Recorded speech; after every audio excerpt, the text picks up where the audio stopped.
Pertama-tama pertanyaan gue, kenapa kontrasepsi pria tuh cuma 1 di antara 6 ini? Kenapa semuanya harus dibebankan ke wanita?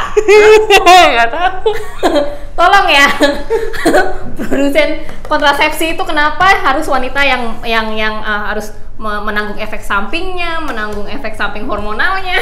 Gue jadi marah-marah. Ya, Hai lovers, aku Dimas. Aku Anggi. Kembali lagi di video tips dari Asmaraku. Tips dari Asmaraku supaya tidak salah. Tips dari Hari ini kita akan memberi info kepada kalian. Infonya apa? Infonya adalah, kita nyontek dulu.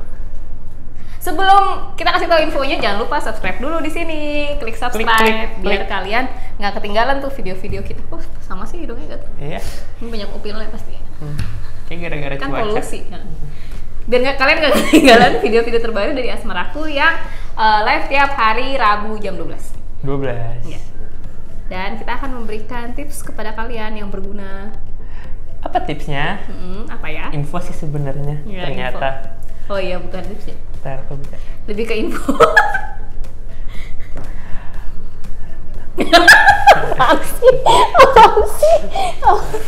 Kita akan memberikan informasi mengenai 6 jenis alat kontrasepsi. Jadi kita akan memberikan 6 info mengenai alat kontrasepsi yang perlu kalian tahu. Ya, jadi di Indonesia itu kan banyak kontrasepsi kan yang beredar, yang mungkin banyak dipakai sama masyarakat, dan tiap-tiap orangnya tuh pakainya tuh beda-beda gitu jenisnya. Nah, biar kalian tahu nih apa aja sih jenis-jenis kontrasepsi yang paling umum dipakai di Indonesia, kita akan bahas satu persatu. Sebelumnya jadi ada 2 jenis kontrasepsi secara umum gitu. Jadi yang pertama adalah kontrasepsi barrier. Jadi kontrasepsi barrier itu yang gunanya itu untuk sekedar cuma menghalangi sperma ketemu sel telur yang akan dibuahi gitu. Kan kalian juga kan pada sekolah kan pasti udah tahu pelajaran biologi kan, pasti ada pelajaran reproduksi gitu. nggak diajarin ini kan? Ini kan cuman basic reproduksi biologi tuh pasti kan iya. Gitulah. Jadi pokoknya kehamilan itu terjadi ketika sel telur bertemu dengan sel sperma, udah gitu aja. Nggak usah pikirin yang macam-macam. Tadi yang pertama adalah si barrier, yang kedua Apa? adalah hormonal. Ya, jadi kalau hormonal itu biasanya yang pakai itu wanita. Gunanya itu untuk biar hormon wanita itu kayak memodifikasi hormon wanita supaya mencegah si sel telur itu bertemu dengan sel sperma gitu sih. Sebenarnya dua-duanya ya sama, tujuannya mencegah kehamilan, cuman beda aja metodenya. Mungkin kalau yang langsung cepet gitu si yang barrier, kalau yang hormonal itu membutuhkan tenaga medis atau di bidang ahlinya untuk melakukan hal tersebut, untuk membantu hal tersebut. Ya. Jadi yang pertama kita akan ngebahas kontrasepsi barrier dulu. Jadi yang pertama ada apa? Yang pertama adalah kondom pria. Apa itu kondom pria? Kondom pria itu yang paling umum ya. Iya. Gampang lah ditemukan di minimarket juga ada, di apotek ada.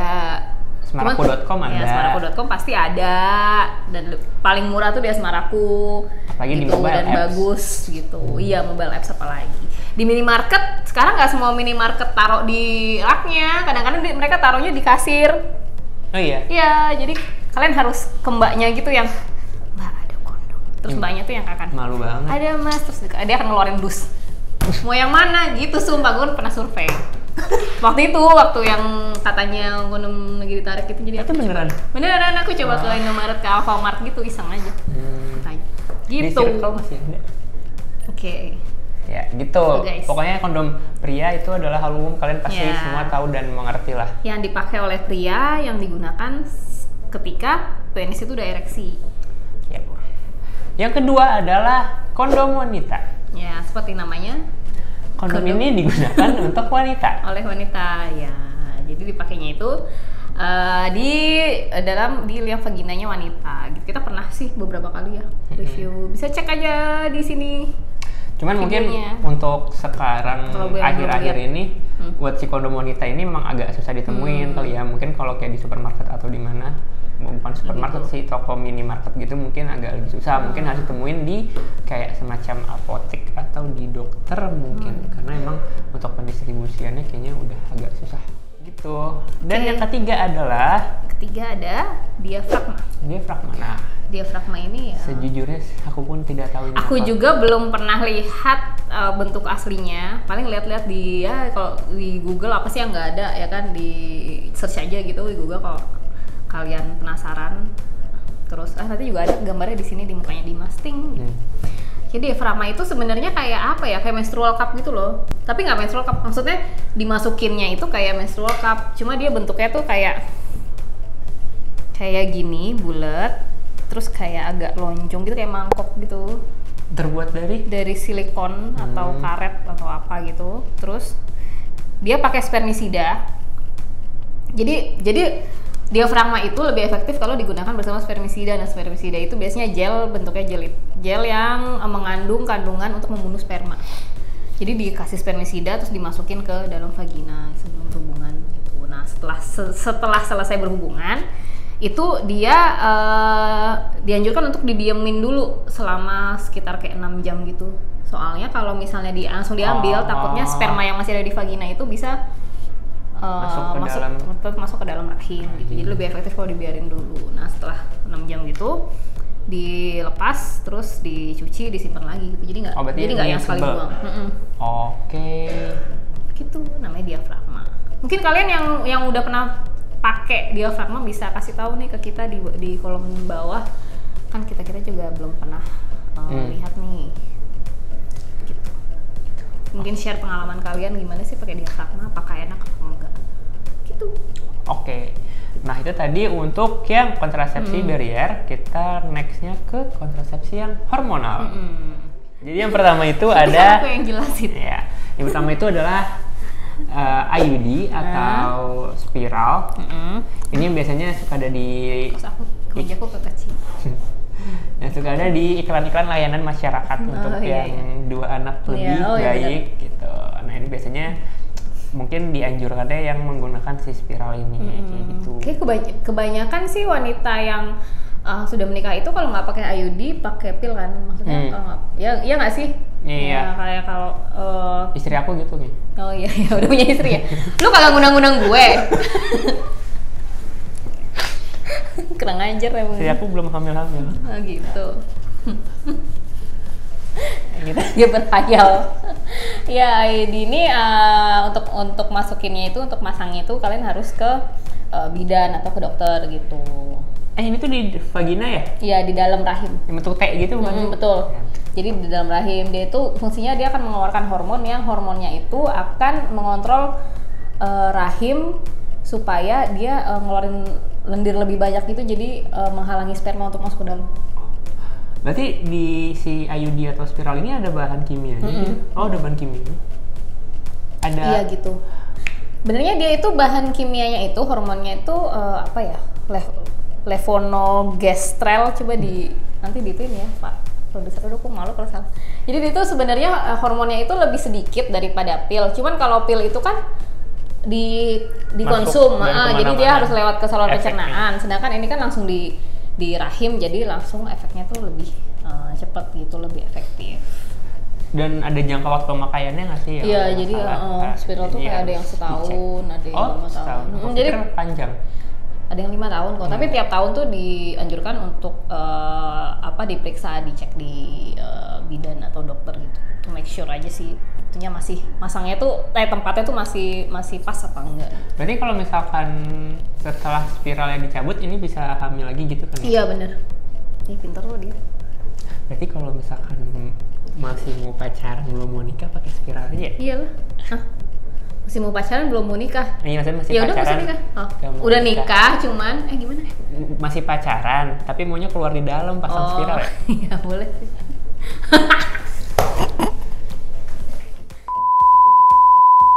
Nggak cenderung terjangkau kalau spiral itu. Ini banyak juga. Ini cukup populer di kalangan wanita Indonesia gitu spiral. Soalnya kalau terutama untuk cewek-cewek nih yang kalau pil kan harus minum tiap hari, itu kalau spiral kan tinggal pasang sekali terus udah. Nggak harus waktunya lebih lama. Gitu, buat orang-orang yang suka lupa minum obat. Panjang ya. Oke. Nextnya ada implan alias susuk. Iya. Nah ini aku nggak tahu sih. Ini sih sebenarnya metodenya sih, bukan metodenya beda. Maksudnya tujuannya, caranya tuh, fungsinya si susuk itu sama, yang ngelepasin hormon juga untuk supaya si rahim itu mengeluarkan lendir agar tidak si sperma itu susah gitu untuk masuk ke dalam gitu. Tapi caranya itu jadi dia bentuknya tuh kayak segini-gini nih, segini. Oh, ini. Ya. Nih guys. Ya, itu tuh bentuknya. Kan nggak kelihatan ya, kan namanya juga susuk kan, supranatural. Beda ya. Ini bukan susuk yang itu. Ini susuk kontrasepsi. Jadi segini itu batang, terus dia dimasukin di kayak lengan gitu. Gitu. Kayak disuntik gitu kali ya? Iya. Dimasukinnya sih kayak nggak salah, kayak alatnya tuh suntik gitu. Terus ya sama harus di bidan atau di dokter. Terus jangka waktunya tuh ada yang 5 tahun, ada yang setahun. Jadi di dalam susuk itu kayak ada ada kandungan hormonnya, hormon progestin yang gunanya itu untuk menebalkan lendir di dalam rahim, jadi biar si spermanya tuh susah buat masuk ke rahim. Oh gitu. Jadi kalau lendirnya tebal, spermanya susah masuk. Iya, kayak ya lu bayangin kalau mau berenang terus air kolam renang tuh jadi yang kental gitu kan, kayak berat ya. Terakhir. Next yang terakhir. Nah, ini nih yang biasa banget ibu-ibu pakai. Pil KB. Ya, pil KB. Yang biasanya itu 30 ya? 30 pil nggak sih? Pokoknya banyak banget gitu. 28. Ya, 7 kali 4. Ya, jadi kayak biasanya tuh strip gitu atau bulat gitu, tapi terus ada 7 yang merek apa ya? Kenalnya tuh kayak 7 gitu. Jadi harus dipakai, harus diminum setiap hari. Kalau lupa gimana? Kalau lupa misalnya sehari sih masih nggak apa-apa. Cuman kalau jangan lupa terus-terusan, nanti jadi nggak efektif kan. Terus ini ya mungkin kelemahannya itu harus ingat terus. Jadi misalnya minumnya setiap jam 12 ya tetap aja minumnya jam 12 gitu loh. Oh gitu, jamnya harus sama. Oh. Ya kalau lewat-lewat dikit ya mungkin jam 12 ke jam 1 ya nggak apa-apa lah. Oh, karena settingannya 24 jam. Iya, 24 jam. Dan kita juga berarti harus ingat-ingat tuh kalau pilnya kayak stoknya udah mau habis, iya harus benar. lagi ke si ahli. Iya, ini bisa kok didapetin di apotek bisa. Oh, ini bisa. Bisa. Cuman kadang harus konsultasi ke dokter juga karena pil KB itu ada yang hormonnya kan beda-beda gitu loh. Oh, ini tuh yang bisa bikin ngerubah badan jadi itu kadang-kadang tuh itu gara-gara pil ya? Itu tergantung brandnya sih. Soalnya kadang-kadang aku pernah baca-baca tuh di forum ibu-ibu, aku nggak tahu sih ngapain ya, aku baca bukan forum ibu pengguna pil KB gitu. Jadi ada yang kayak ya pakai brand ini jerawatan, pakai brand ini kulitnya jadi mulus gitu, kayak gitu-gitu. Jadi banyak yang brand-brandnya tuh ada banyak kelebihan keunggulannya masing-masing gitu. Terus ada yang katanya bikin naik berat badan lah, tapi kayaknya pil KB sekarang sih nggak banyak efek kayak gitu sih. Jadi mendingan sih dikonsultasiin dulu ke dokter. Tuh. Gitu. Nah, dari yang 6 tadi, kalau kalian gini, misalkan disuruh pilih untuk si alat kontrasepsi ini, kira-kira yang bakal kalian dipilih apa dan yang nggak banget apa gitu. Misalkan dari sisi wanita, karena kan pasti ini lebih efeknya lebih ke wanitanya kan, kayak gitu. Yang oke banget. Dari kondom pria, kondom wanita, diafragma, tadi IUD, susuk sama pil KB. Nah, pertama-tama pertanyaan gue, kenapa kontrasepsi pria tuh cuma 1 di antara 6 ini? Kenapa semuanya harus dibebankan ke wanita? Gak tahu. Tolong ya, produsen kontrasepsi itu kenapa harus wanita yang harus menanggung efek sampingnya, menanggung efek samping hormonalnya? Gue jadi marah-marah. Ya gitu sih. Soalnya kan sebenarnya kan kontrasepsi itu kan ya untuk keberlangsungan, untuk keuntungan bersama ya kan, untuk kesehatan bersama kan. Jadi harusnya ya ada lah opsi kontrasepsi untuk pria juga. Soalnya pernah nih ada penelitian ya, ada studi bikin pil KB untuk pria. Terus si partisipannya itu, si pria-pria ini mengeluhkan sakit kepala dan moody. Hey, itu juga efek samping pil KB wanita, oke? Dan itu studi itu dihentikan gitu. Cengeng banget sih para cowok nih. Oke, karena udah terbiasa dengan pil KB wanita dan biaya pendidikan untuk apa sih namanya kalau kayak gitu tuh biaya mikirnya gitu, mikir si profesornya itu mahal jadi dihentikan. Kalau aku akan memilih kondom pria. Kondom pria. Soalnya hormonal itu aku mungkin aku tidak siap untuk efek-efek sampingnya gitu.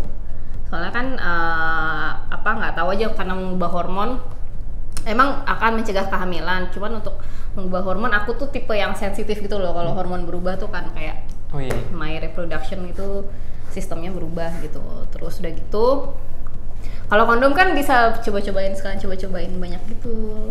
Yang tekstur yang warna, banyak yang make aroma, atau banyak tipenya. Banyak tipenya, jadi bisa sekalian eksperimen gitu sih. Dan itu tanggung jawab si prianya jadi gitu sih.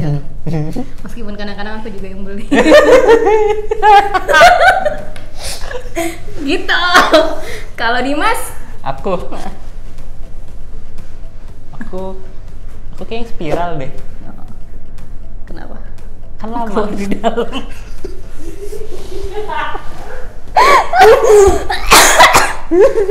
Lawan gue mah tahu. Kan maksudnya efeknya juga nggak jadi. Maksudnya katanya mah nggak kayak si yang lain kan yang kayak susuk atau pil KB bisa bikin gemuk. Kalau spiral ini kan lebih sedikit efek sampingnya dan tidak merusak. Apa? Itu maksudnya kayak ya emang bisa dilakukan dengan cara pada umumnya gitu. Iya, oke. Dan lebih irit deh kayaknya 5 tahun. Iya benar. Iya, boleh sih. Soalnya kan orang juga wanita banyak yang udah pakai spiral kan gitu. Jadi gitu. Ya, banyak kok wanita Indonesia tuh kebanyakan spiral sama pil KB. Yaudah. Daripada aku marah-marah lagi. Iya. Daripada aku salah nanya lagi. Iya.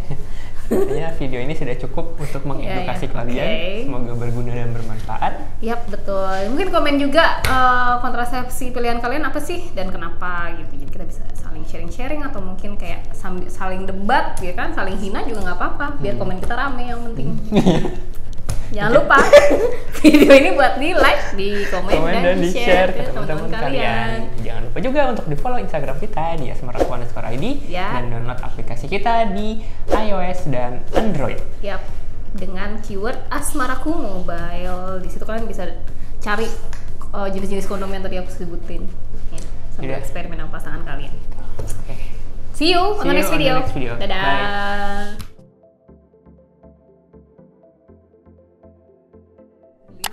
Nggak kental pun aku nggak bisa. Aku suka jawabannya. Nggak kental pun aku nggak bisa berenang. Ya sama aku juga nggak bisa. Ketahuan deh kelemahan kita kalau kita diculik terus dicemplungin ke laut gimana Dimas? Ih keren banget ya film-film. Nggak usah, kita nggak punya apa-apa, cuma punya kondom.